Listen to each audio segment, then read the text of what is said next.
Oh no, all the yawning. Oh, okay, I'm good. I'm ready. I got this. Welcome to the Grap Up, your monthly blast of cold takes on the world of professional wrestling. Available everywhere good podcasts are sold. I'm the intrepid traveler, Mark Robinson, and with me, as always, he is the editor over at the Wrestling Observer, Brian Rose. Brian, how have you been for the month of June? We've now had I think it was the other day, we've had the hottest day on record. So you, notably man that lives in a desert, must be feeling it at the moment. I did not feel it until July 1st hit. And I go outside and it's like, okay, now I know that's July because it feels like 80 degrees out here and it's midnight. So those are the Jesus. kind of that's the kind of weather that has come here now. Because for most of June it wasn't that bad. Okay. Like it's hot, but it's not like I am melting hot. Yeah. Now we're entering its melting hot territory. And that's how it's going to be until at least like October, maybe. How is your house set up for this kind of? Is it just air conditioning throughout the Air house? conditioner. We Yeah. have an air conditioner big time. Okay. Yeah, Yeah. we have the AC on all the time. It's great. That's how you work. That's how it works here. Yeah, it's great on this side of the continent, because we never were, set up for extreme hot Yeah. weather. The problem we were always kind of set up for like extreme cold weather. So the problem is now when it gets hot, our houses aren't in any way maintained to handle it. So we just kind of sit around and bake, and obviously we don't have air conditioning. The way that like our roofs are like, there's loads of kind of future proofing planning that's going on now in terms of like new buildings, but any old house that has been around for like the last 100 years is just not set up for it at all. And Yeah. unfortunately the planet is only getting hotter, so we are fucked over here. Yeah. Anyway, But that's global warming isn't real, according to some people. no, well, No, of yeah, course well, they not. unfortunately they run the world, but Yeah. anyway, speaking of things that have a motif of theming around environmentalism and people not listening to the plight of the planet, I've been playing Final Fantasy 16. Um, I know you're a Final Fantasy man, so I wanted to kind of jump in quickly and see if you have 16 and if you've been playing 16, what you think of it. I played the demo. I have not played the full game yet, and to me, it's kind of like not because I don't want to play it, but because these days with big time AAA games like Final Fantasy 16, it's like I'm kind of intimidated about getting in because then I would have to spend like a big amount of time on it, and I don't know if I have the time and the resources to commit to a big game like Final Fantasy 16. Um, It just feels very daunting nowadays. I will say, from what I understand, this one in particular is about 30 to 40 hours. Oh, Now, I don't know if that includes all of the side quests and whatnot, but my plan is to kind of mainline through most of it. And the kind of way that this one is set up is it's very different to prior Final Fantasy games. There's not really a lot of setup involved. I mean, as you okay. probably saw from playing the demo, but even Yeah, like the demo, like what did you think of it? Because obviously I know you're someone obviously who's grown up playing Final Fantasy games. And I don't know what your experience with like the modern FF games are. I have no experience with them. But I I can played just a little play. bit of 15, and I hated 13. Yeah. And for me, obviously, this feels very, very different from the ones, I played four early this year. I started playing five just in the lead up to 16. And it's not really a JRPG. It's more of a kind of Western character action game. No, they from what I played, they made sure to be like this isn't an atypical JRPG. They definitely borrowed from more Western type of style, and it plays. I haven't played a ton of Devil May Cry, but a lot of people are comparing the gameplay to more like Devil May Cry, which seems fun. It's a I light version of that. I Yeah, wouldn't say it's as kind of involved as I've been meaning to go back to the original DMC. but it does feel like a kind of light version of that. Um, it's everything just feels a little bit kind of hollow. Everything's a bit surface level. Like everything looks very nice, but when you kind of look underneath the bonnet, you realize that you've got this Ferrari, but you've got like a Yeah. Ford Escort engine underneath. Um, so okay, well look, we'll come back to that maybe later this year. You'll have played some of that. I'm Have you gonna played? play it eventually, but I not figured you like would. right now. Right now, The other big thing, have you played Fight Forever? I have. In fact, you did a review over on the I Wrestling did a Observer. review of Yes, it you on the did. front Yeah. page of Wrestling Observer, and I was also on Wrestling Observer Live talking about it last Yes, you week. were. That is absolutely correct. Yes. Yes. For anyone that hasn't had a chance to read or listen, I've been able to play a little bit of it now myself. But what do you think of it? It's pretty much the spiritual successor for like 20 years now. It's like gameplay wise, it's very much like No Mercy. You just pick up and play, and also that just picking up and play. That's an element that I don't think has been in those WWE games for a long time. It takes a while to get used to those games, and this was so much easier to just pick up and just start playing. I just really liked it. It's snappy. It's not like the most in-depth game for sure. There's not a lot of modes. There's not a lot of things to choose from. The story mode's kind of light. There's not a ton of matches. There's not even like a cage match for some reason. Um, there's not a lot to do, but it's very fun to play. So I'm interested in seeing like over the course of the next year or two how much stuff they added. And today they actually did announce the Stadium Stampede mode, which had been data mined a few weeks back, but now it's happening and it looks crazy, it looks fun, so I'm looking forward to testing that out whenever it launches. There's a lot of positive things about the game. It's not perfect by any means, but it's nice to have a second game, much like it's nice to have a rival to WWE. It's nice to have a rival WWE game. And Fight Forever it's super fun. There's just not a lot to do right now. And also, I did want to bring up the creative suite. It's very lacking. I was actually like surprised by how lacking it is. But hopefully, maybe they can fix that in the coming months too. It's very much like a wait and see kind of deal with Fight Forever. Yeah, for me, because obviously, the big selling point of this game is that it is meant to harken back to those late 90s N64 games, Yeah. and No Mercy is the one that is kind of referenced.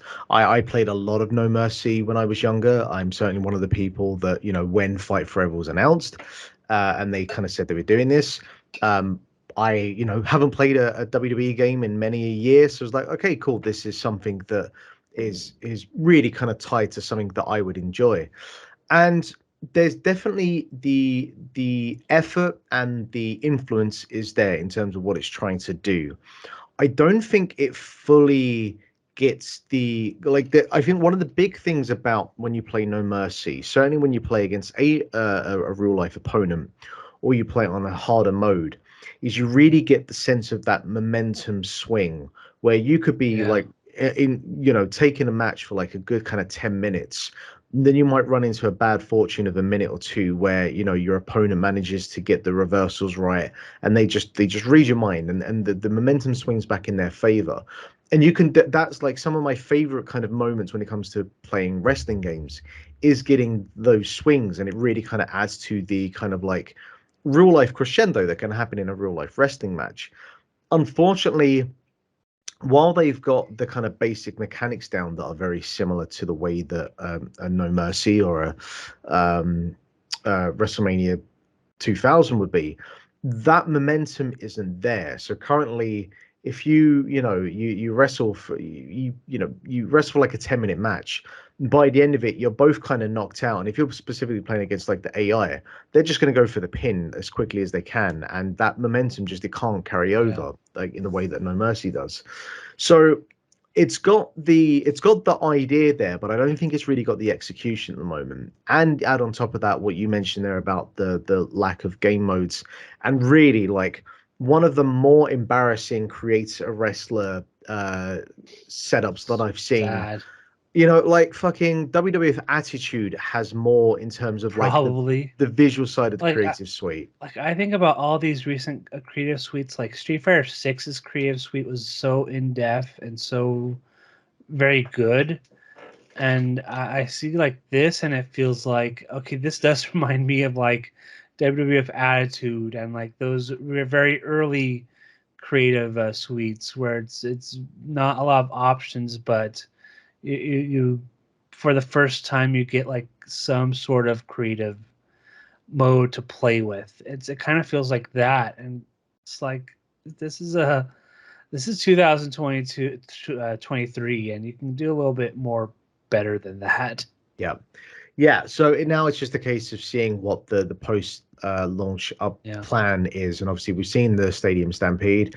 My bigger concern is how much of the content that we see going forward comes in the form of free updates and what comes in the form of paid DLC. Because anytime that you have a 60 quid game and then you start bolting on season passes and battle passes and whatever else, I quickly am just like, you know what, I think I'm good, thanks. Just Because I because think of like FTR and those guys are paid DLC, right? yeah, but then even then, like with FTR, you have to set them up as a tag team in game. That's not done by default. There's loads of weird little Oh, things like that. I didn't know that. Yeah. So it's unfortunate. I think there's a chance there where they've got like most of the core gameplay mechanics down. I think there's a couple of tweaks, but I think they could get the gameplay to where it really does feel like, okay, now I'm playing a modernized version of one of those classic Aki games. The biggest problem with me though Yeah. is I do have like some sort of like phantom muscle memory where I'm holding my Xbox controller, but in my head I feel like I'm holding an N64 controller, and I'm constantly going for like the four C buttons that aren't there because it's using the Yeah. the kind of setup that was done on an N64 controller, but I'm obviously using like a modern Xbox controller, and I still haven't been able to get that adjustment through yet. Where I haven't played No Mercy in about a year, but I know that if I went and played it right now, I know everything immediately. I'm still not entirely sure like what the run button is and what is like the grapple to strike or grapple to grapple, and I'm making like silly little mistakes because my brain is so hardwired to a different There control. was times where I started playing where it feels like okay, I'm pressing this button that feels like it's supposed to be what I want to do, but it's actually this other button, and I think that is a thing of muscle memory from the N64 games, or maybe from the 2K games. I'm not sure, but there were times where I was playing where I pressed one button, and it's like no, it's the other button. Yeah, Okay. yeah. Anyway, that will do for the games section. I'm sure we'll probably come back to Fight Forever over the following months as they eventually start to roll out Yeah. releases and updates. Moving over to the wrestling for June, and we got a few things here to go over. I do think the biggest thing of note was AEW and New Japan Pro Wrestling presents Forbidden Door from the Scotiabank Arena in Toronto, Ontario, capacity of 13,600. A very successful show from all accounts, business wise. Um, you weren't Wrestling Observer. Did they have anyone there for this? I know you've been going over to a lot of the I did not go. Maybe Denise went. I think Denise ended up going, but I don't think anybody like in terms of yeah. okay. I think it was just Denise who ended up going. Is it just random aside? Like, is it just Brian and Dave that are coming over for the Wembley show? As far as I know, I think it is Dave and Brian who are going to Wembley. Yeah, Okay, okay. I'm not going. I don't have the money to go to London, It's a fair old especially flight. after going to especially after going to Las Vegas a few months ago. Sure, fair enough. One day we'll be in the same room One together, day, Brian. day But come to yes, so WrestleMania. I've done 3 of them and they all Yeah. sucked. So like, Oh. yeah, I got the bad ones. I got 2011, 2013, and 2016. Oh yeah. So yeah, that Roman Triple H match I think is still going on Oh as we speak. God. That Yeah. never ended. That show never ended, but That show was bad too. a show that definitely did end, and a show that was very good was Forbidden Door Yeah. 2023. It was a good Um, show. I think like before we kind of talk about the show itself, we should say kind of going in terms of the build for this. One thing that obviously was massively different to last year is that kind of the sort of injury report. This show was not as snake bitten as last year's. Mhm. While there was no confirmation, you could make the speculation about maybe whether Mercedes Moné, the former Sasha Banks, was going to be on this show. But for the most part, I think this show kind of, yeah, I mean, maybe you could argue about the Punk situation, but otherwise, this show pretty much looks like what I think it was going to be going in. Yeah. Um, and for you, in terms of like the build up and the sort of like the card itself, like how was it for you? How do you feel it compares to last year? I didn't really like last year's build. That was kind of around the point where I'm starting to think like not everything AEW books is rock solid and on point. This was a little bit better, but I think they announced a lot of the matches like really late. I think that has something to do with New Japan not announcing their stuff until their tour finishes. And I think their last tour before Forbidden Door ended like very soon before Forbidden Door. So I think it was a case where they announced a lot of stuff at the last minute, and some of it sounded fine. Like the build overall, mm, it was fine. I like some of the stuff, some of the promos that Bryan Danielson did for Okada. I like some of the stuff between Kenny Omega and Will Ospreay. I mean, those were the 2 key matches on the show, and they did a good job of making you want to see those 2 matches. So I think in that sense it worked. Everything else on the undercard was just stuff on the undercard. Yeah, I think one thing I liked about this show is that they utilized the fact that they had the Dynamite, the Rampage, and the Collision to build for this show. Yeah, So you know you had everyone over for that week, so they were able to actually have people in the same room together to at least have a little bit of a build up. I yeah, think that one of the few things I think of a positive of Collision so far is that. Um, on the card itself, though, so we had MJF defeating Hiroshi Tanahashi in his second year in a row, going for the AEW World Title. I think it's fair to say between the Swerve match on was it on Rampage, was in Collision. Collision. It was in Collision. Between that and this match here, God bless Hiroshi Tanahashi, one of the greats. He is the ace of New Japan, Yeah, but he is. he is not moving. He's hurting. And this is even before we get to a G1. Um, I'm Yeah, I concerned. have no idea why he's in the G1 in this condition. I don't know if it's just he's super banged up. I don't know if it's just he's 46 and his body's breaking down. It could be both. I would say it's But very like much both. it is pretty much both. Um yeah, I mean I see the match with Swerve and I see the match with MGF and it's sad.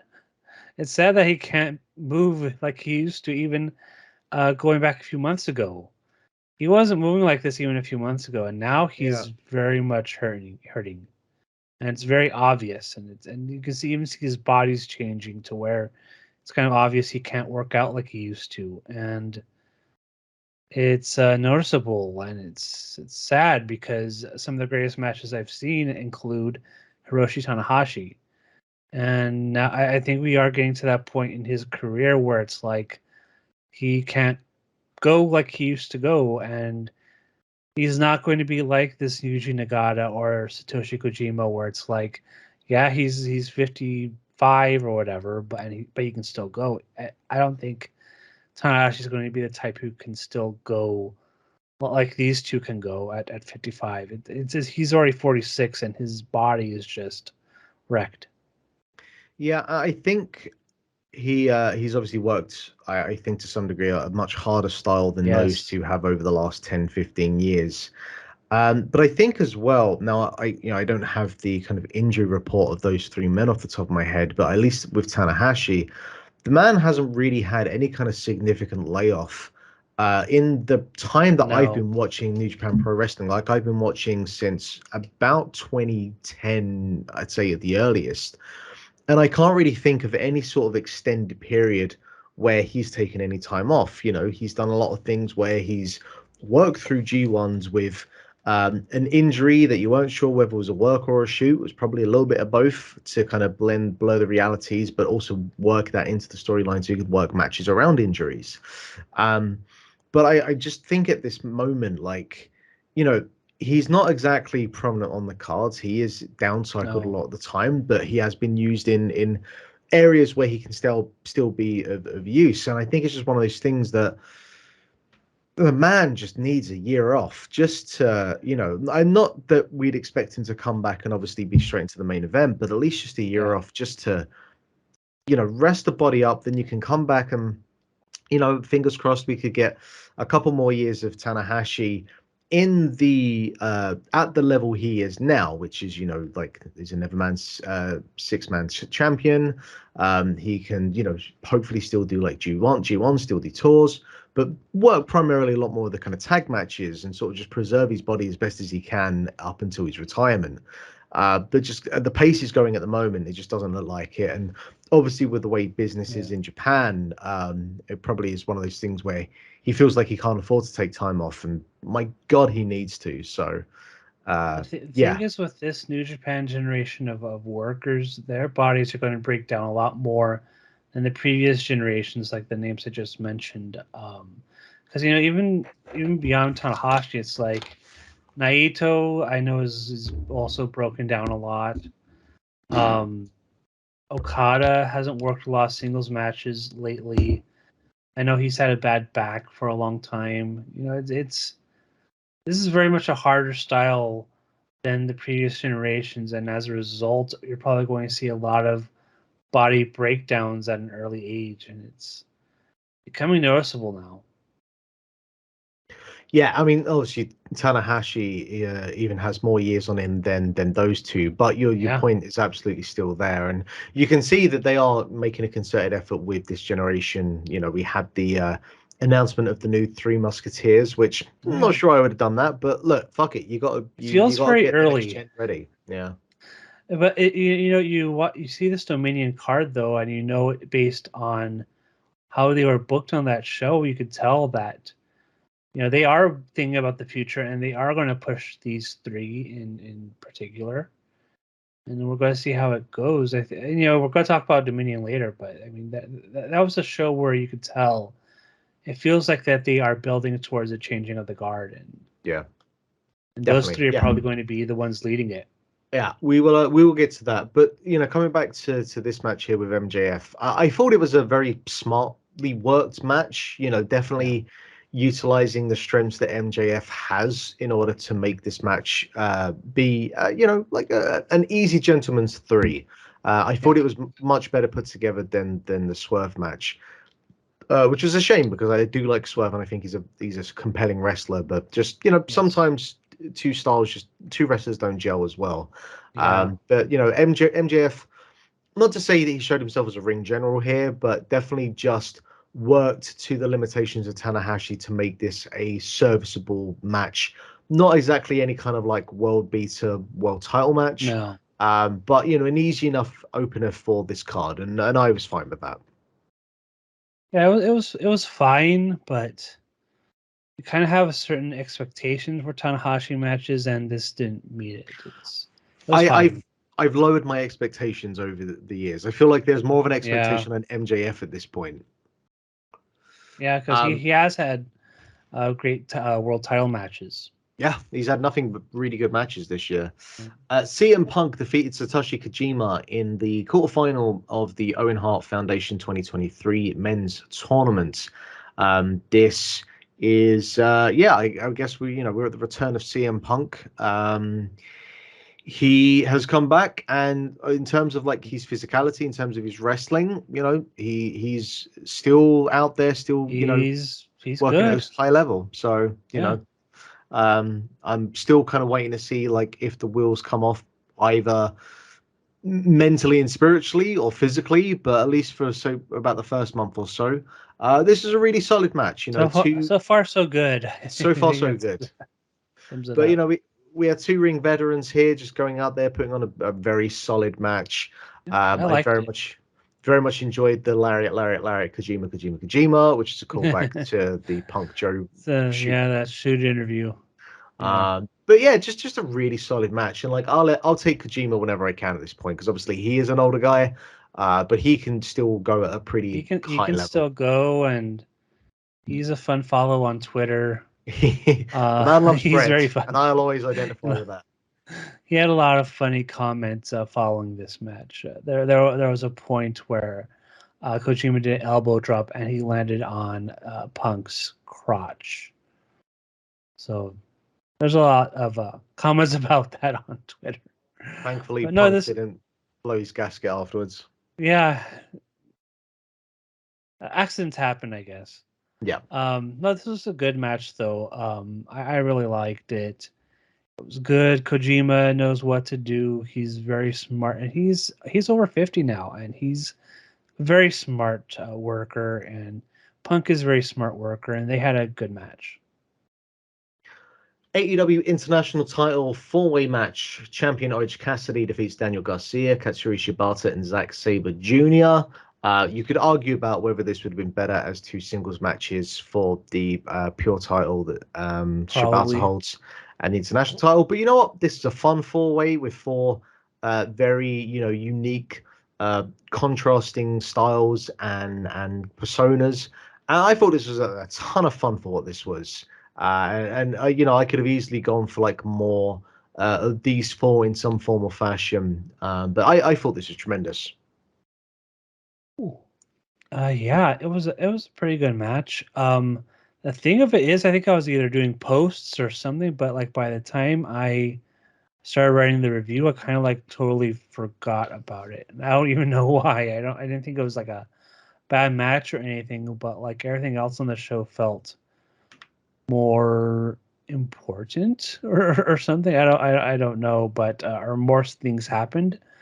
But this is all building towards what I'm going to guess is an eventual pure championship match between Shibata and Daniel Garcia. That's kind of what they've been building for the last couple of weeks. So I'm guessing we'll see that at Death Before Dishonor, which takes place later this month. But no, it was a good match. But it was not like it didn't like stand out to me. Yeah, I keep forgetting that Death Before Dishonor is coming, and It's happening. I, it's not the first pay-per-view since like Ring of Honor television air quotes has returned, but it certainly is like it feels like the first one. Now we're kind of deep into it in terms of building towards a pay-per-view cycle. um I've all but kind of dropped off Ring of Honor television because it just doesn't feel like a kind of essential programming, which It's I'll be but curious it's to not. see how much of the build towards Death Before the Sun will take place in Ring of Honor and how much of it will show up on AEW.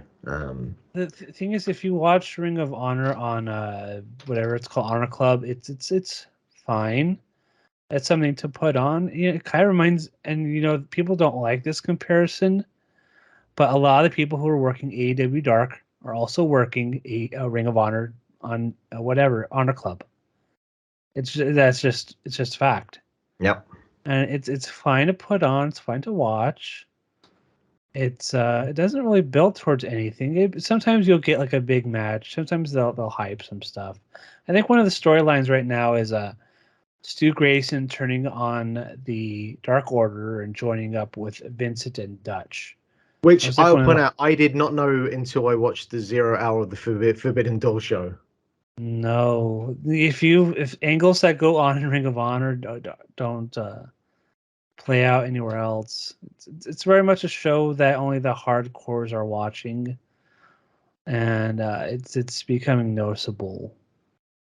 And it's 2 hours, which is like you don't need a 2 hour show, Yeah, definitely. especially That is a if you're big not thing. building towards anything. You're just having some storylines here and there. And No, you especially when don't. you've It got doesn't need to be 2 hours. especially when you have Collision now as well. It Yeah, is excessive. Yeah. It's excessive. IWGP World Heavyweight Title match. Sonata defeated Jack Perry in 10 minutes 49 seconds in what I would say was probably the most underwhelming match of the night. Maybe not the worst Yeah. match, but definitely the most It's underwhelming. overshadowed by the turn. Nobody's going to remember the title match. Everybody's Can going can to I remember can I the just turn. say something about this turn though, Sure. which I really feel like no one has kind of made a point of yet. This turn consisted of one clothesline, and Hook sold it Yeah. like he was shot by a bullet. And like, Jack Perry has just done this immediate kind of 180 character wise, which is my always like my least favorite type of heel turn, where it's just immediately he becomes like a different character. And if he's going to turn on Hook at the pay-per-view, everything about it was perfectly kind of set up in terms of like, his reaction after the match, Taz and commentary, all of that was fine, but it was just a fucking clothesline, and this really needed, I don't know, we didn't need to see blood. You didn't have to go to that degree, I but was like expecting him to throw Hook off the stage or something. I was thinking that he would, at the very least, hit him with the clothesline and then just put him on the snare trap on the stage, Yeah. Or because if he throw him puts into the the stage or something. yeah, but even if he just does the submission like into the camera, you can still get over like he's now really doing the damage and doing like some potential long-term damage with a submission. Yeah. Or obviously, yeah, you could throw him into whatever as well. But I just thought that the turn in terms of like the damage caused, like, yeah, I'm sure Hook should be annoyed, but it's like it was a fucking clothesline. Like, give me something a little bit more than that to work with. So that I thought was a bit of a disappointment, but the heel turn is probably needed. You did feel like the crowd was starting to turn, and Yeah, like, the thing with Jungle Boy is that he is not a naturally good promo. He's still working on that. And in that build at Double or Nothing, the way he was cutting promos, it was to the point where it was like he's having the fans turn on him because he's not that good at pushing like a world title match, and people saw him as not being at that level, yeah. so they kind of turned on him. So But it was a matter of time I for gotta say for his turn. Sonata, this was a bit damning because honestly, I preferred the Jungle Boy match with Dookie on Rampage to this. It was a very underwhelming match. I don't remember a lot of it. Yeah, I just like So it was also apparent to me that Sonata is not doesn't feel like a big time world champion. He feels like it's Sonata. yeah, it's part He's of me. not main event level charismatic. No, part of me wonders if it would have been better just to keep him off of this show, because obviously going in, your two main events were Omega and Will Ospreay, which is for like their secondary singles title. And then the Yeah. main event wasn't even for a title. And obviously, it goes without saying that you're not going to put Sonata and Jack Perry on last above Kazuchika Okada and Bryan No. Danielson. So I do wonder whether just like to stop this kind of perception that you get with where he's underneath, if it would have just been better to have just not had him on this show at all. I don't think it would have damaged this card. I don't think it would have damaged the like. I think it would have helped his perception of not being kind of underneath like a non-singles title as the match as the main event.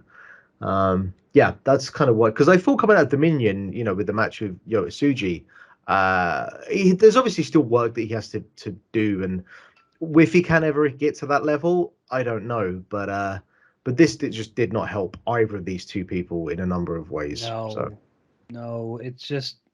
It didn't work. It was very kind of just bland, and people got to remember the turn way more than the match. yeah, yeah. Something that did work though was the elite of Adam Page, Matt Jackson, Nick Jackson, Eddie Kingston, and Tomohiro Ishii defeating Claudio Castagnoli, John Moxley, Wheeler Yuta, Konosuke Takeshita, and Shota Umino in 21 minutes 29. Just an all It was action fun. 10 I man. like this Just match. this is, look, you get like these 10 people in here, and you've got so many different permutations to work with. Obviously you've got like Kingston and Claudio, but like Takeshita and Ishii, I want a singles match with these two like Yeah, yesterday. that was my impression after this match. I wanted to see Ishii and Takeshita. I Yeah. want to see these two have a match, and because they were in there and they were doing some cool stuff. Takeshita was just laying fucking elbows into to Yes. Ishii, who you forget is obviously a great offensive wrestler, but is still one of the best sellers around. Yes, that's the key to Ishii. Yeah. And yeah, surprisingly, Ishii would pick up the win here. You know, not someone known for picking up pinfalls I in these think types it of was matches. because the idea was that they were going to have Ishii versus Bryan Danielson on Dynamite. So they were going to give the win to him, and then Danielson was going to win it, and then they were going to have a match, and That would make sense. then the main event happened. Yeah, yeah. No, that would definitely make sense. Yeah, and that's one of those things you can't plan for. So I guess Yeah. Tony Storm defeated Willow Nightingale for the AEW Women's World Title to retain. Not much to say about this one. I think Willow, who was just over in Tokyo for the two Independence Day shows that New Japan Strong did, I think she had a much stronger outing in both of those matches, particularly against Julia on night two. But this was fine. Just Storm and the whole like Outcasts presentation does nothing for me, so I find it hard to get into these matches at the moment. Yeah, it was fine. I think Willow's improved a lot over the last few months, and she's always been a strong personality. I remember watching like her first Ring of Honor promo, and I'm like, oh, she seems pretty cool. So she's always had the personality down, always had the charisma down, and the work's really improved in the last few months. And this is fine. It wasn't like excellent or anything, but they had a okay match. It was fine. For the IWGP United States Heavyweight title, Will Ospreay defeated Kenny Omega to retain, not to retain, but to reclaim his title that he lost on Jan 4th this year against Kenny Omega. And this, you know, if you want to do a comparison between the January 4th and this show, now I've been meaning to go back and watch the Jan 4th match. Um, my gut instinct is I probably prefer the Jan 4th match. Um, Now there are Yeah. aspects of this match that were probably better, like the one winged angel kick out of one spot, Yeah. the Omega getting his foot on the rope when it just absolutely seemed like that wasn't going to happen, and a few things towards the end. But my biggest issue is that one of the things going into this match was Don Callis being in the corner of Ospreay and him having these two bodyguards, and then Don Callis being kicked out of the match, but then returning later anyway. Yes, I hate And that trope. It's a new yeah, trope in pro wrestling where it's like, okay, you're thrown out, and then they just come back later, and it's like, oh, okay. That yeah, happened in the main event of WrestleMania when yes, it I did. think the finish of that match was like Solo Sikoa was thrown out, and then he just comes back and attacks Cody, and Roman pins him. Yep, yep, it's That was a exactly the same. horrible finish. It sucked there and it sucks here as well. Yeah, and but at least in this though, it wasn't the finish. It played into the finish, but it wasn't the finish. If it was the finish, I would have been like really mad, but it wasn't. So I let slide. It annoyed me enough that here I am talking to you about it. So, Yeah. but yeah, what did you think of this match? How do you think it fares to the Jan 4 show? It was Match? incredible.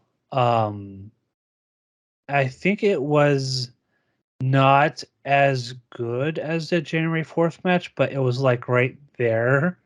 Like it's the top two matches of the year, I think. So it's like it's not like I'm saying it's one's worse than the other. They're about the same, but I think I just liked the crispness of the first match where everything just seemed completely on point.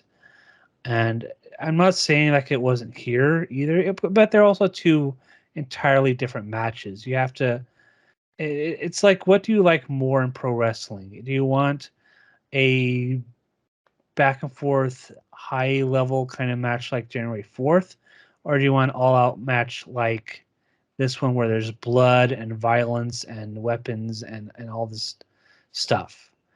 Those are the two choices that you have between these two matches, and if you like one or the other, okay. Like, I'm not going to argue if people say this is their match of the year because it's obviously at that level. It's an outstanding match. I don't know if it's like the best match I've ever seen, as some people are seeing. I think the Okada and Omega match from a few years ago was among the best matches I've ever seen. But this was, I mean, this was an incredible match. Just a bloody, violent, very well worked match, very dramatic, and the crowd was into it. And Don Callis being there was a negative. I would have preferred if when he got thrown out, he was actually like thrown out. I thought all that stuff was unneeded, and you could have just resumed that feud he has with Kenny Omega the next Dynamite or whatever. But no, this was an excellent match. I don't have anything bad to say about it. And I know a lot of the talk after this match happened was the Tiger Driver at the end, where Will Ospreay just drops Kenny Omega on his head with a very violent Tiger Driver, 91. And there was a lot of talk about that, and a lot of people going out saying, "Well, I can't believe they did that match. It's so as that move, it's so dangerous," and blah blah blah. And it's like, would I have preferred that spot not be in the match? Sure, but am I going to completely invalidate the match because of one dangerous spot? No. It was. I did gasp when I saw it live for the first time because it was such a scary move, and it looked like Kenny Omega landed right on his neck. And I think he did land right on his neck. It was very scary. But I'm not going to fault the match for it. The match was amazing. So yeah, it was an amazing match. Yeah, I saw like a lot of dialogue about the Tiger Driver spot, and my stance for this for the most part is these are professional wrestlers, and it's their choice on the moves that they want to do, and Yes. I doesn't really bother me. Like, if they can come out of it and they're walking away, and fucking Omega was wrestling like 7 days later. He wrestled yesterday. Exactly. That's He's yeah, that's fine. what I mean. I So mean, fine as in he's moving. I mean, I'm I'm sure sure he's he's banged banged up. up. Like, I'm sure it wasn't After a that kind of joyride. match, both of them have to be banged up. Yeah. But that's their fucking choice. And Yeah. I think you get a lot of bad faith actors with that kind of thing. A lot of bad Particularly, faith people on the internet these days. yeah, particularly for like, Especially with this tribalism between AEW and yes, WWE, where it's yeah, like, well, I can't believe WWE did this, or I can't believe AEW let them do that. It's like, yeah, I and mean, that's when you're arguing about, 75,000 people being a disappointment for Wembley, it's like, move on, yeah. please. Like anyone whining about the danger of the Tiger Driver 91 spot, but not immediately looking at the Ricochet Logan Paul spot from Money in the Bank. That wasn't great. You lose all credibility. Yeah, Anyway, this was an incredible match. Goes without it saying. was. Darby Allin, Sting, Tetsuya Naito defeated Minoru Suzuki and Jericho and Sammy Guevara. The six-man from Forbidden Door last year with Jericho and Suzuki, much better than this one. Yeah, that was really fun. This was Uh, just people were lost. yeah, I mean, a lot of people kind of spoke about wanting Naito to be on this show, and I didn't want to say it to these people, but like, there's no point because Naito is going to sleepwalk his way through this thing. Like, He's gonna do. He wrestled in a shirt. if This there was tells a you. prominent singles match for him, maybe. um I think back to the Supercard show in Madison Square Garden with him and Ibushi, but like, otherwise, no, you're getting a That two-star effort. that match I remember being scary because they were going out of their way to land on their heads on a lot of those That spots. was their feud that year. That was the year of like, let's Who just can land actually on kill their each neck the other. most? Yeah. Yeah, yeah. So I don't really have much to say about this. Sting then would dive off the fucking ladder several nights later and crack a tooth. So, Yeah. That Sting is, god damn. I mean, he's 64.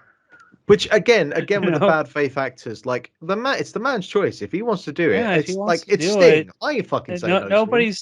nobody's telling Sting go out there and do this super dangerous spot. Sting is 64. He is, in a lot of people's eyes, he's like this huge legend, and he is. He is a big legend in this sport, and he doesn't have to go out there and do what he does. He's doing this because I guess he feels like he has to, or something. I don't know why he's doing all these big spots, but he is, and it's cool in some ways. It's also kind of scary when. And in this match, Guevara went for a 450 splash, or 630, excuse me, 630 off the top of the rope to the floor. Sting was on a table, and Sting didn't move in time, and that kind of made the match even more wonky because then Sting had to no sell it, go back and do spots with I think Jericho or somebody in the ring, and it's like, oh, okay. But no, I mean Sting's got to do what he wants, and he wants to do this. So more power to him, I guess. If that's what he wants to do. Yeah. I mean, I think that remember when he came back and the idea was he'd be doing like cinematic matches and these matches where Darby Allin would do most of the work and stuff, and it's like it's not what happened. He's doing stuff. It's wild. Finally, the main event of the show, Bryan Danielson defeated Kazuchika Okada in 27 minutes, 47 seconds, somewhat surprisingly by submission.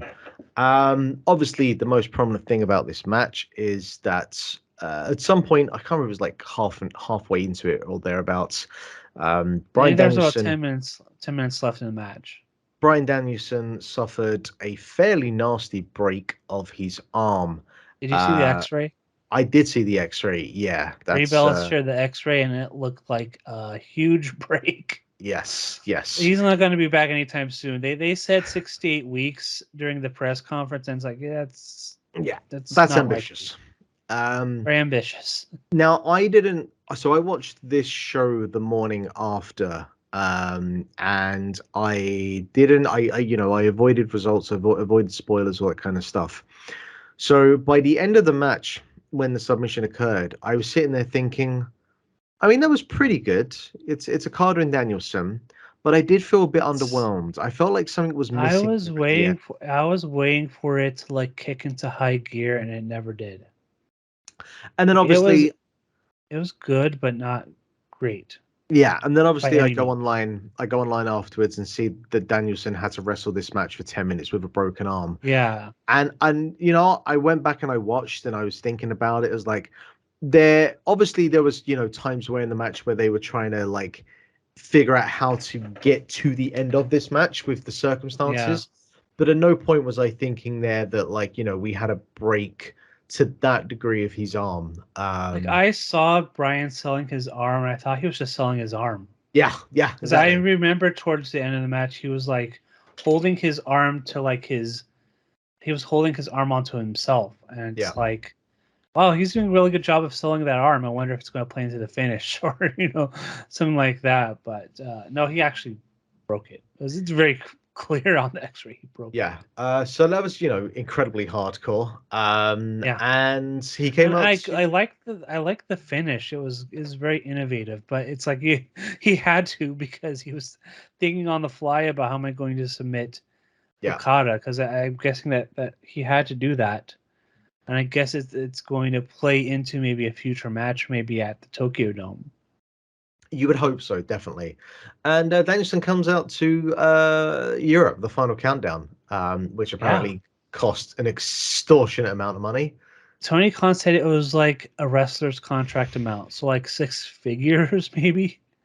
Because I have heard before that Europe wanted like a big money for that song. Yeah, and only once. I can't knock the hustle for it. If you can get the money, then go for it. I can't imagine. Well, I'm sure the royalty check every year is all right. But yeah, that is Final Thought overall. I would say better than last year. I think one of the big things is like when you look at how quickly they sold most of the tickets for this show, and just the overall success of it. Like, what do you think in terms of next year? How much bigger can they go? Where do they even place this next year? You know what? I would do Madison Square Garden. Because before the pandemic hit, I know that New Japan they announced a show. I forget the name of the show, but they're going to do a Wrestle Kingdom style event at Madison Square Garden. And I always thought, they should go back and try to do that. But the thing is that now New Japan is not as popular as it was in 2019. But if you combine that and AEW and you decide to go ahead and run MSG, I'm pretty sure that would sell out. And I think they should try that. I think it would be a little bit more ambitious, but I think it would be a success if they went ahead and tried to do that I mean, and run with top matches. I don't remember what the tickets sold for the Ring of Honor New Japan Super Show was. Now that was obviously during a They sold WrestleMania out. weekend. It was a sold out show. Okay. Now They sold out. that was during a Mania weekend, so there is Yeah. that caveat to it. But I do think that the muscle of an AEW is enough that I can't see why they wouldn't be able to sell out that arena.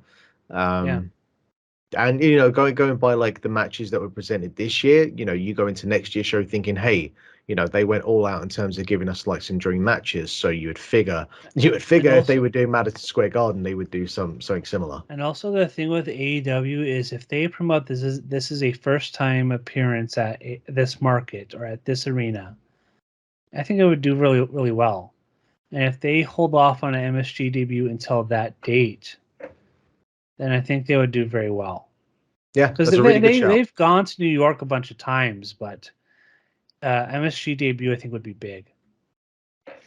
Yep, I think that's a fair shout. Definitely, yeah. Oh, we'll see probably kind of early next year what the deal with that is. Jumping over to WWE, and all I wanted to bring up for this month because they didn't have any major shows. Raw this month was Raw is Gunther. Over the course of this month, he had a couple of matches. He was mainly kind of embroiled in a feud with Kevin Owens and Sami Zayn. And so that took the form of there was a singles match with Kevin Owens on the 5th of June. There was a tag team match for the tag belts with Gunther and Ludwig Kaiser against obviously Owens and Zayn. And then later on in the month, we had Gunther and Sami Zayn. And I went 4 stars on both singles matches, and I went 4.25 on the tag match. And, it should come as no surprise that Gunther and any combination of Kevin Owens and Sami Zayn is going to be tremendous. Obviously, you had a little bit of a different dynamic between the two. The Owens match was more kind of physical, more just kind of laying into each other. And then the Sami Zayn was that kind of perfect underdog style sort of match that you would expect with someone like a Gunther.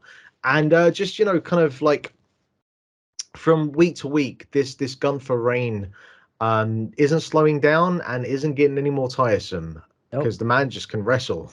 He's so good. He should absolutely beat the Honky Tonk Man's record. And there's been a lot of talk about records in WWE lately, and there's a lot. Roman Reigns is approaching this number, Bianca Belair is reaching this number.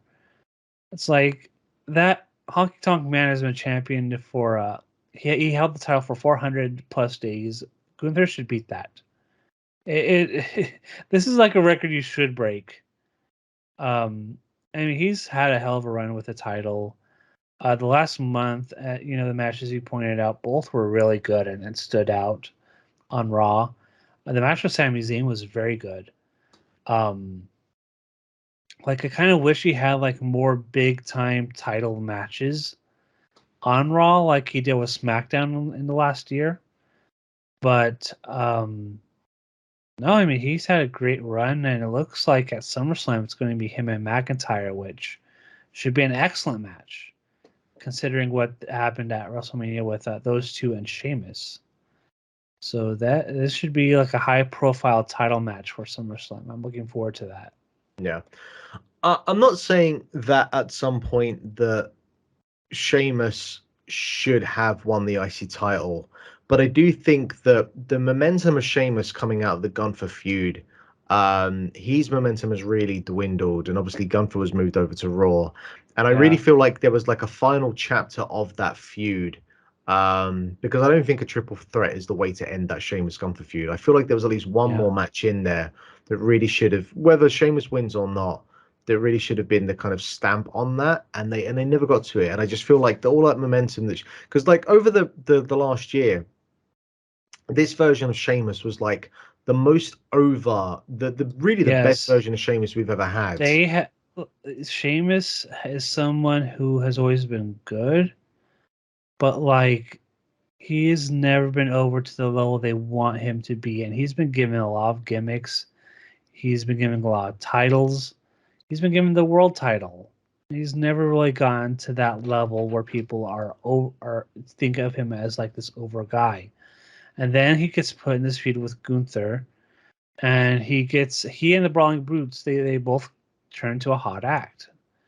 And now it's like he's there. The people still react to the him and the Brawling Brutes, but it's not like it was a few months ago. So I kind of would like to see, like between him and McIntyre, I would kind of like to see him win the title. But it's tough since he's on a different brand. But then again, it's like it's not like the brand split matters. They can switch them over whenever they feel like it. So we'll see. I don't think he should. I don't think Gunther should lose the title anytime soon, though. Not until he at least breaks Honky Tonk Man's record. But I think maybe he should even go a little bit further than that. But we'll see. Yeah, I think that record's getting broken. I don't think It that's has to be. yeah. So that's pretty much it I've got for WWE this month. I don't know if there was anything else of note on your end. Certainly nothing Um, NXT related of note for me. Not really. The NXT is kind of like a ghost. Actually, they brought in some people. Baron Corbin's doing some okay stuff. I mean, their Dana ratings have Brooke been really isn't. pretty. Their ratings have been pretty good over the last couple of weeks. Business wise, WWE is doing excellent. Ratings are super up. Every time I hear about them going to an arena, it's sold out, and it's the highest gate they've ever had for those shows. It's the Bloodline storyline and all, all this stuff that WWE's been working on for the last month, my last few months, this last year, has been paying off, and WWE's doing incredible business right now, and good, and it's good for them because their TV deal's up soon, and they're probably going to get another huge, gigantic deal to stay on TV because the truth of the matter is that they're among the top shows on cable. SmackDown's among the top show in 18 to 49 on Fridays, which was unheard of even a few years ago. But TV has stagnated so much that SmackDown's remained strong enough to where it's usually winning on Fridays. So it's an incredible streak of momentum right now, and you can say whatever about the show. NXT most weeks has a lot of some good wrestling, some not good at all because people are pretty much learning on the go. But no, everything is very strong right now. Even NXT's ratings are up compared to last year. So it's very remarkable how strong they are. Yeah. The only other thing, North American wise, Impact presented Against All Odds with the main event of Steve Macklin defending his Impact World Championship against Alex Shelley, someone who only last year had his first world title, or I believe in Impact. I'm sure he's probably wrestled for the Ring of Honor title, but certainly in Impact it was his first shot at that world title. He lost that match against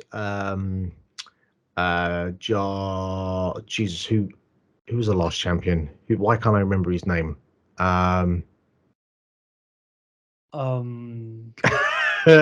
Josh Alexander. Josh Alexander. Jesus, it was just not coming to me I there. didn't think about it. Yeah, that was a really solid match. So this was his second attempt, and surprisingly, some might say, Alex Shelley defeated Steve Macklin to become the new Impact World Champion in a really strong main event. I think Steve Macklin while going into his title reign, a lot of people, I'd say quite rightly, were kind of thinking that he wasn't exactly up to the task of being world champion and that it made the belt look weak. I would say that his title defense against PCO was one of the more insane matches of the year, certainly one of the most memorable. And he had a really good match here with Alex Shelley. And I think he's done himself really strong in terms of, making sure that he stays at a certain level in Impact now.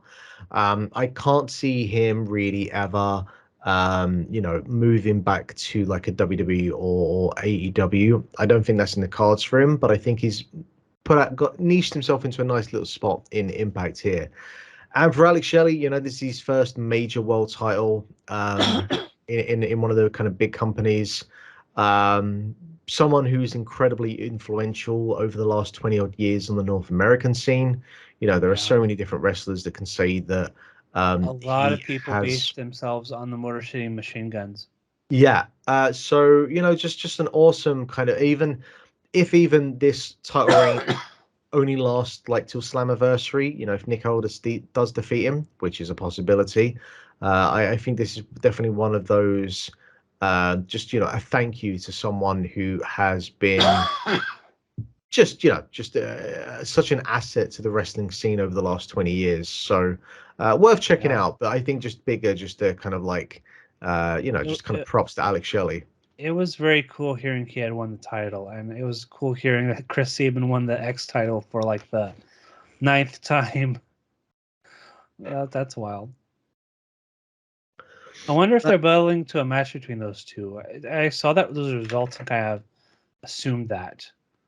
I don't know. Maybe Nick Aldis will just beat him and win the title. I don't know. There is a possibility that he does. There's also the possibility that he's only on like a short-term contract, which just means that like he's the smart one to put there for Slammiversary. Who knows? I have no idea what like because the rumors were that he was probably WWE bound, but there's some sort of hiring freeze in WWE right now until that deal gets finalized with them in Endeavor. So they're kind of like in a holding pattern in terms of signing people. Yeah. They haven't signed a lot of people this year. Maybe some next in line deals, but that's about it. So we'll see. We'll see what happens once the deal is finalized and they start signing more people if he's on the list. But he's like 40. He's 36. I just had a look. Yeah, because he was surprised. He was incredibly young. He's been around for so long, but he was probably very young. Yeah. When he was Brutus Magnus or whatever. Yeah. He was like proper early 20s. So yeah, he's 36. So because I was thinking that as well, is like, are they that desperate to sign him? If he's already, I mean, they brought LA Knight a little back bit on the later side, but they could go with him for a few years if they wanted to. Like I think Damian Priest is around that same age. Yeah, I think he is actually. No, I think Damian Priest is actually. I think he's 41, 42 as well. Oh, yeah. I didn't know that. So it doesn't look like it. No, and all this looks really good as well. And it certainly is the case that he has the mold. I think he fits into that kind of style of wrestling, and I think he has. He's solid enough on the mic, solid but unspectacular. I guess it would be like, would he kind of fit there, or would he just be like a Robert Roode? I guess time will tell if that's the case. We'll see. That is it for me in terms of North America. Jumping over to Japan, talking about New Japan again. Dominion 6-4 from Osaka-jo Hall, the second or third biggest show that New Japan do each year. You can argue whether this or the G1 Finals is bigger. But across the board, this was not the most successful show business-wise. They only just drew a little over 7,000. However much of that you want to contribute to the ongoing post-COVID. I was surprised with the match that they went with, though, as a headline. It was a very risky move to put that as the main event. Well, I mean, I think the thing is that while you still have like this kind of post-COVID trepidation where crowds aren't back up to full strength, It does well. I think the thing is it makes sense that while you're dealing with that, this is the time to just push like a Yota Tsuji to the main event, push like a Shota Umino at some point or Ren Narita, like get these guys into the mix because at some point you're gonna have to, and you might as well do it while attendance is a little bit weaker because like you're not having to take the hit that you could potentially if you was running at full speed. So I think it's smart that they've done this. It certainly was kind of like because not even just like Yotasuji, like Sonata obviously still is trying to kind of make himself as a heavyweight champion. Because I think that if Okada had still been champion and you was doing the Okada is just taking on all the young talent and just being a prick, kind of grumpy old vet, like Yotasuji fits into that storyline much more than against Sonata. But that wasn't the case, and Okada was obviously in the 6-man before. So I thought the match was pretty decent. I think that Yotasuji quickly within like the first 5 minutes, people went, Yeah, "Holy shit!" He did like this giant tope to the floor, and I'm like, "Holy shit, that's cool." Because I imagine for most people, no one's really like like I'm not the most ardent watcher of lucha, and I do try to watch a bit of Rev Pro where I can, but I wouldn't say I've been able to see anything I mean, of I it watch since Triple A, last but year. I don't watch CMLL. No, there's just too much stuff going on. Exactly. So for a lot of people, they probably had no idea like what his level was, and that kind of built into the storyline of basically saying like Sonata has no idea what he's going up against. So I thought that was really well put together, and I thought it was a decent match, just not obviously you think of the kind of all-timer IWGP heavyweight title matches. This was not that, but I did think it was compelling. I actually it was compelling because you're wondering like, are they going to go all the way with Yota Tsuji? Yeah, and they didn't, but they made you feel like that he was on that level and maybe in the near future could. So I think they did a good job of doing that. They established that Yota Tsuji was somebody you need to pay attention to. I thought it was more of a compelling match than it was a great match, but sometimes a compelling match still serves like its own master. I thought the Orange Cassidy, Darby Allin, Keith Lee and Swerve match from last night wasn't like a particularly great match, but I thought it was a very compelling match in terms of those dynamics. So sometimes you need to do that, and that can work. Yeah. Something that was just a fucking great match was Kazuchika Okada, Tomohiro Ishii, and Hiroshi Tanahashi defeating Claudio Castagnoli, Jon Moxley, and Shota Umino. This was really good. To retain the openweight 6-man tag team title matches, with a Claudio Castagnoli only getting to the arena about 35 minutes, 5 minutes before the match starts. If you needed to know just how much of a professional wrestler Claudio is, actually how much of a professional wrestler these 6 individuals are, that they could go in there with that amount of time to spare and pull out like just a fucking like what a match of the year contender. It was really good. Yeah, it was up there. It was an astounding match. Just all sorts of cool stuff. It was so cool to see Claudio get to work with the likes of Okada and Ishii for the first time, and Tanahashi too. Tanahashi did not like do a lot, but I mean Okada and Ishii were there and they did stuff, and it was cool. I just really like this match a lot. Good stuff. Can you imagine a Castagnoli in a G1? I would love that. We haven't got it on here, but the G1 announcement also came out in terms of the lineup and whatnot. And while it's awesome that Eddie Kingston is in there, Eddie Kingston is having a good year. I mean, he also won the strong openweight title operation and whatnot. Oh yeah, but at least that's in the past now, and at least that's taken care of.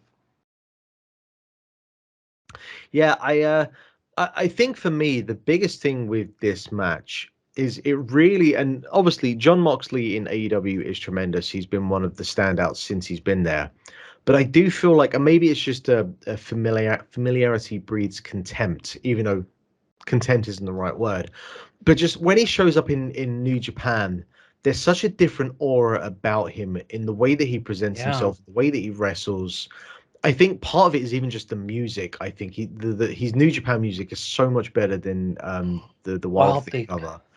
Yeah. And there's it's that Bruiser Brody element, you know, that like when he's in New Japan, Yeah. there's that danger when he comes through the crowd, That there yeah.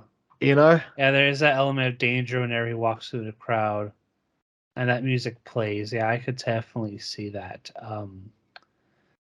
Yeah. I had a point, but I completely forgot about it.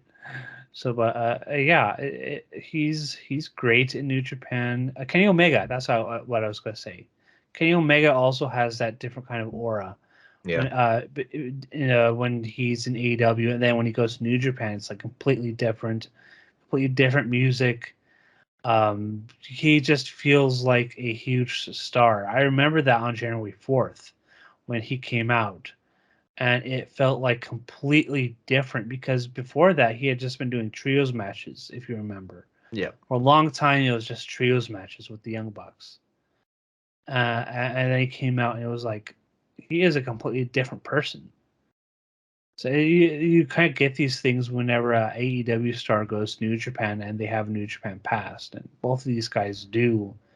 So Moxley has just a completely different aura whenever he comes out as compared to when it's Wednesday and it's Dynamite and he's coming out to Wild Thing. It's a completely different thing. definitely, yeah. Um, Hiromu Takahashi retained his IWGP Junior Heavyweight title, defeating Master Wato, who was the Best of the Super Juniors winner. Uh, you know what? There's this stretch here of like the match with Titan and this match with Takahashi, where Master Wato was like one of the kind of prominent parts of New Japan Pro Wrestling, and then he's already immediately been downcycled back to like opening act. But at He least here for shouldn't like a be. 2 week stretch, he showed that he could be a not a main event player, but certainly like, you know, He part should of be on top of the junior division soon. yeah, yeah, Like he should be winning the title in the next year because people were ready for it and it didn't happen, but it should happen soon. what do you think of this match? It was very good from what I recall. The thing is now it's been like almost a month, so and there's been so much other wrestling since I kind of forgot about it. But no, it was very good. Um, I don't know if I talked about the best of the Super Juniors finals and semifinals, but I remember Wato looked incredible in both of those matches, Yeah, and he looked very good here. People were wanting to see the change, and it didn't happen, but he's also on that list of people where it's like he didn't win today, but like for sure he should win soon because people were into him, and whenever people are into somebody you shouldn't tell them no, don't get into it. You should let it go and just let it happen. And hopefully they saw that and hopefully it happens. I thought that was the idea that he would eventually win. Him being in like opening tags again isn't like a great thing, but he should definitely be one of the top faces of that division going forward. He didn't have it when he first came back from excursion. He had like way goofier hair and just didn't seem like he didn't have the I presentation think the down. gimmick is still a But bit now he stupid. does. Not gonna lie. It's still dumb, Yeah. but I think it's better than it was when he first started. I will say for like Master Wato is he is only still 26, so Yeah, he definitely has time to like grow into being. I don't know whether he would be the ace of the junior heavyweight division, but there's no reason he can't be a prominent part of it. it's And like possible. Hiromu is 33 now, and I think Yeah, we're in terms of like the junior heavyweight division, he's really done everything that he could possibly do. Like unless he just then becomes like the legacy part of the division in a way that that Jushin yeah. Thunder Liger did, but But I don't think he possibly could do that because he doesn't have a bodysuit and a mask. You know, that was always yeah, Liger's advantage. So yeah. at some Liger's thing point, was that he was ultra charismatic, and Hiromu was too. But the thing with Liger is he was able to wear a mask and a bodysuit, and that masked him aging yeah, for a long time. He was able to be in that role for a long time. Hiromu Takahashi doesn't have that. Now, So I with that, think like I he was gonna say, should. with that said, Liger in his 50s was still fucking jacked when He you would see was. underneath. I remember he would take off the suit sometimes, and he still looked yoked. It was very impressive. Yeah. Yeah, but I think Hiromu. I mean, at this point, he's done everything he can in that division. He's won the Super Juniors. Did he win the Super Juniors? He won the best of the Super Juniors, but I don't know if he won Yeah. the J Cup. Did he win the J Cup one year? I don't know off the top of my head. Yeah, I don't know either. I forget. He might. I think he did because I remember maybe I And I don't think he know. booked one of them, so you know. Actually, yeah. So I know but he has done everything. He's won the best of the Super Juniors. He's won the junior tag titles. I'm pretty sure. I'm sure he's won the junior title a bunch of times, and I don't know if he has the frame for it. But I don't think it's like a Kushida thing where he's just too small to believably be in the heavyweight division. I don't know if that's true for him, but there is a point where it's like he should probably consider moving up because at this point he's 33, and it's like where do you go from here? Are you just going to be a super junior or a junior heavyweight forever? I don't know if that's a thing that he wants to do if he wants to just limit himself like that. But Yeah. he always talks about wanting to make the junior heavyweights a big deal and make it Yeah. matter and stuff. That's definitely been So there his is that thing too. target. Yeah. Yeah. I I don't know where guess you go from here. no, it's kind of thing. It's like he really has done all he can.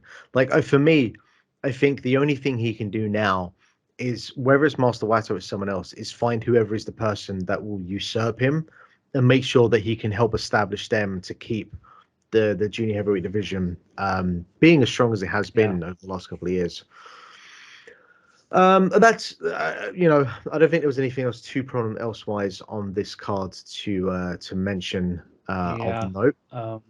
Zack Sabre Jr. and Jeff Cobb had a good match.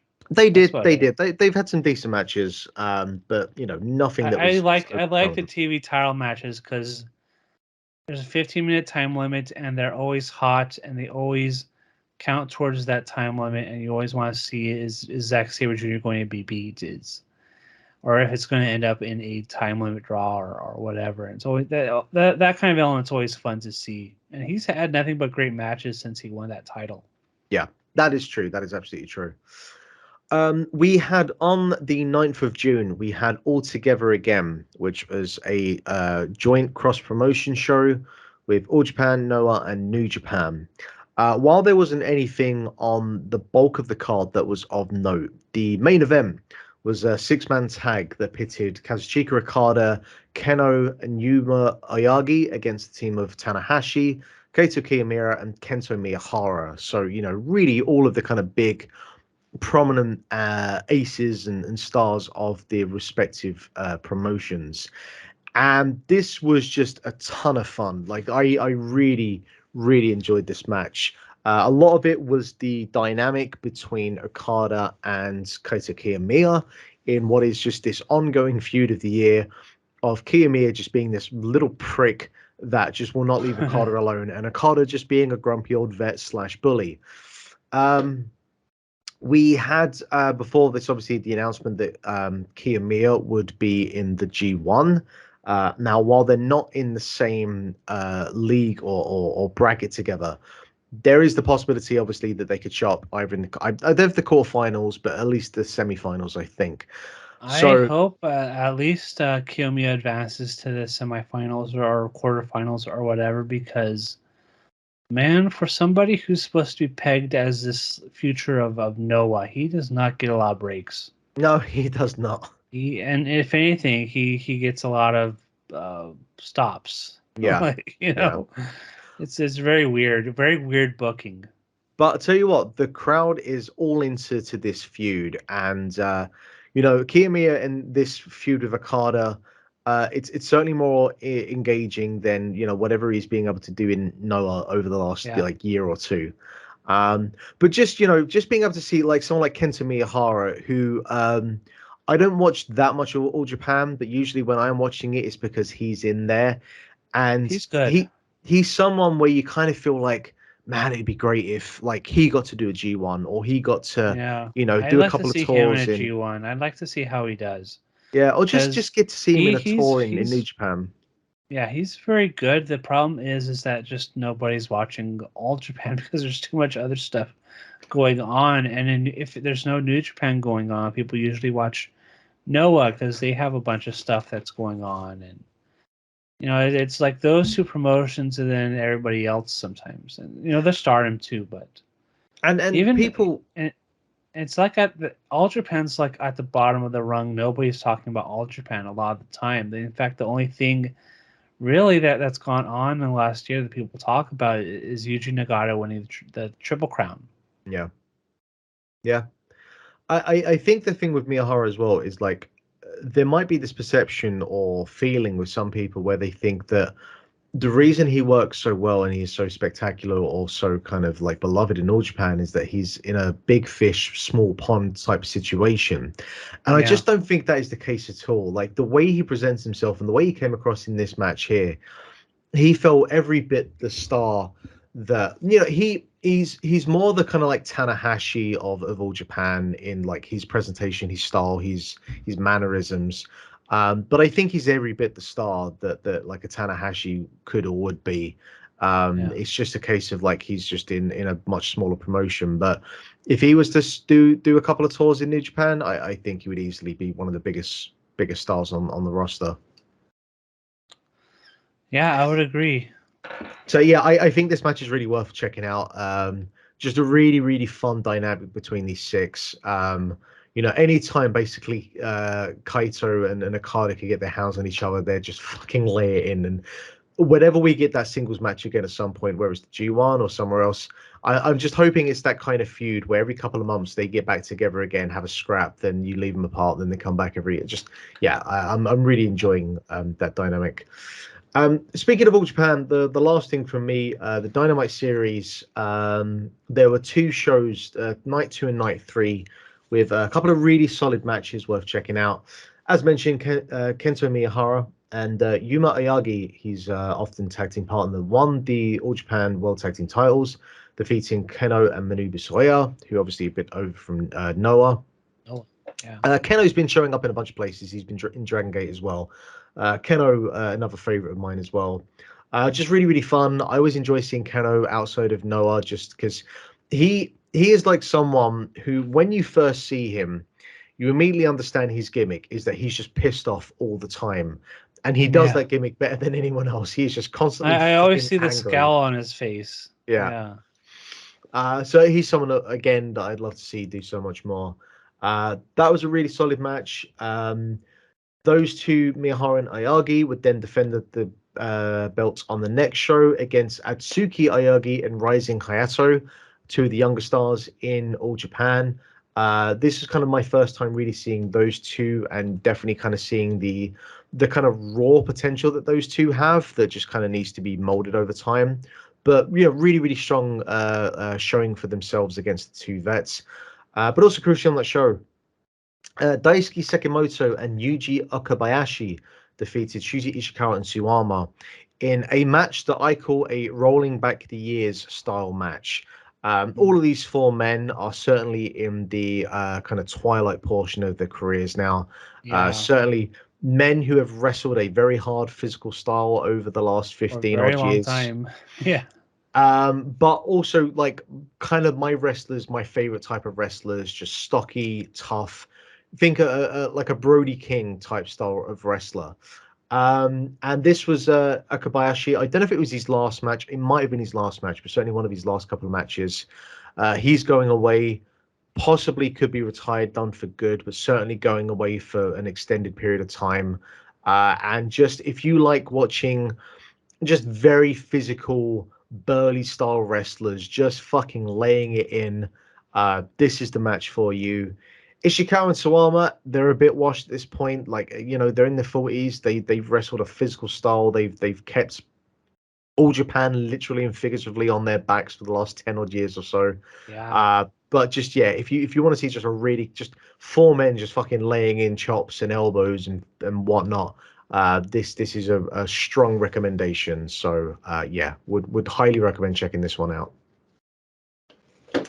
And that is pretty much it for me in terms of what I've got. Is there anything else that you need to discuss before we wrap up for this installment? Going back to the All Together show, did you watch Yoshitatsu versus, I think it was Shota Umino? I did not watch that. No. Okay, I heard it wasn't good at all. Look, I'm I'm not. just wondering. I'm just thinking about Yoshitatsu, and I remember thinking when I watched him in WWE, I thought, he's pretty good, but he's never going to get a push because of the language barrier. Because in WWE they want you to cut promos, and that he's not going to get a chance, and he's not that good to where he might get a push in spite of language barriers. So I thought maybe he'd have a decent chance in New Japan, and then he went there and he broke his neck against AJ Styles the first night in. And ever since then, I wondered, like, was his career going to go this way if he didn't get injured? Like, is he just like bet? Is it just like he's good at working the WWE style and nothing else now?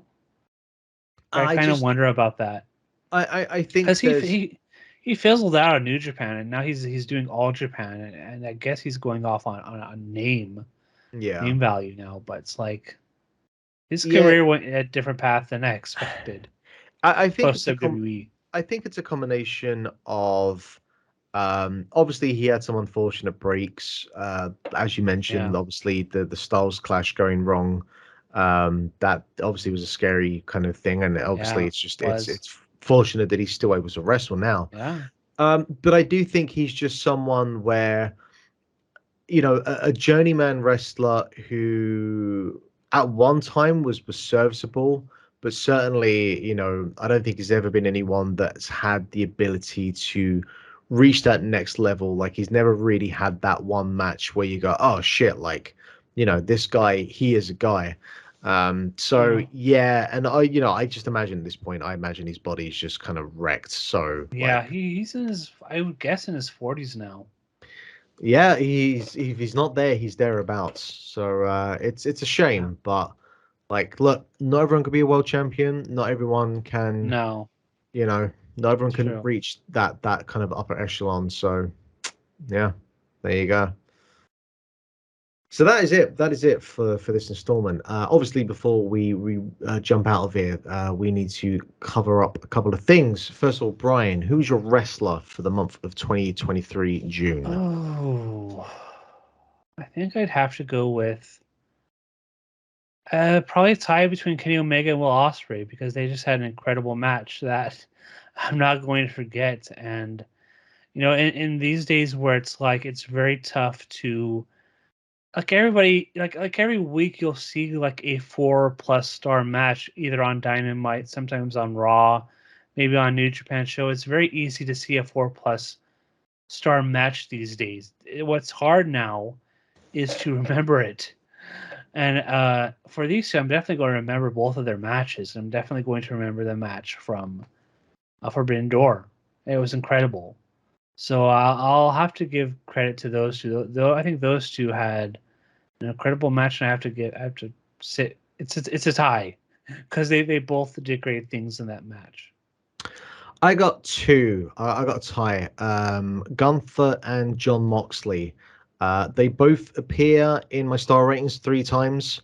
Definitely, Moxley hits higher of those two, but I think that Yeah. Gunther, just the workhorse of Raw, giving me a reason to actually want to watch Raw. Yeah, Just he usually is part of the best match on each show. yeah. So actually, this week on Raw, Natty and Rhea Ripley had the best match on the show. But I yeah, don't know what that says, most but weeks, most other uh, weeks, it's Gunther.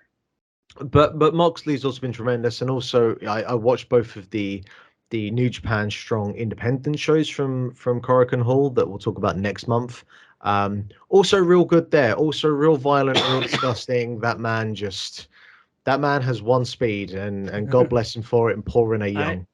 I saw the picture of him with I don't know what it is on top of his The head. barbecue skewers. Barbecue skewers, of course. Yeah, yeah. I wouldn't want that on my head. hmm For the match of June 2023, what you got? Osprey and Omega. Nothing else quite reached that. So, amazing match. Again, it'll be probably very likely in my top 10. If it's not my top 10, then we're in for a very amazing rest of the year. I'm going to go with the six-man tag from Dominion with Oh, Blackpool that Combat was Club. also very good. Yeah, I think that It would be my match too if it wasn't for that match. yeah, I think I enjoyed the dynamics between those six more. Like, we didn't even talk about like Shota Umino playing the Kaito Kiyomiya role in this match of just being like an Yeah, with annoying him little and prick for Okada Okada. to swat away. Yeah, Yeah. So stuff like that, the interactions with Claudio and Ishii were tremendous, and I just love that. yeah, I think that I had them both at 4 3/4, but there was the bit of the Osprey and Okada match that sorry, Osprey and a mega match that annoyed me with like the whole Don Callis thing that Yeah, wasn't there in the six-man tag. So I think I'll go just a little bit higher the six-man tag, but obviously yes, they're both absolutely tremendous matches. yeah. And finally, for the month of June 2023, who have you got as your promotion? New Japan, because I like the direction they're going in with their young talent. Like we kind of mentioned earlier, they announced, I think earlier this month, I think early in July, they announced that Ren Narita, Yosuji, and Shota Umino are like the new Three Musketeers, which is of significance because the other Musketeers from previous eras all became like these world champions. So it's very interesting. It makes it clear that they're going to focus on these three going forward, and they're probably going to get a lot of shots to become big time stars. And we're going to see how that goes. Dominion was very much the theme of that show. A lot up and down the card was young talent getting a chance to shine and clashing with the older established talent, and we're going to see how that plays out in the coming months because I want to see how that goes because it's very exciting. And Dominion I thought was an excellent card. I just really enjoyed watching New Japan. For me because in an era where I watched Raw and AEW and that takes up most of my week, or WWE. Um, it's nice to watch a show where it's just wrestling and I don't have to worry about doing a ton of posts, and I don't have to worry about Dynamite, which goes like 1,000 miles an hour and announces 10,000 things, and there are three tournaments, and this person's debuting, and this person turned heel, and this stable is for. It's like I can just watch a wrestling show and not have to worry about 10,000 storylines. I feel like I can breathe when I'm watching New Japan show as opposed to AEW or just WWE, where it's like, and we did talk about some of the good stuff on WWE TV this month, but a lot of times it's a lot of filler and it's a lot of boring stuff. With New Japan, I could just sit there and watch a wrestling show, and the crowd's hot and everything is good. So I just kind of like New Japan right now. I couldn't put it better myself. Yeah, I'm full agreement with everything you said there, and yep, that would be my choice for the month as well.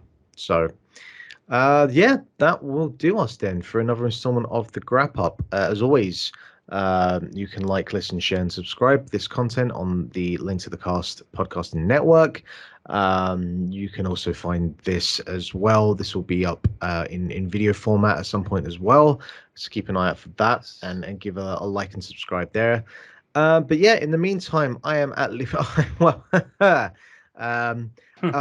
am not on Threads because Threads is not available in the EU at the moment. So Okay, I just um, read about that they are delaying it or something because of something.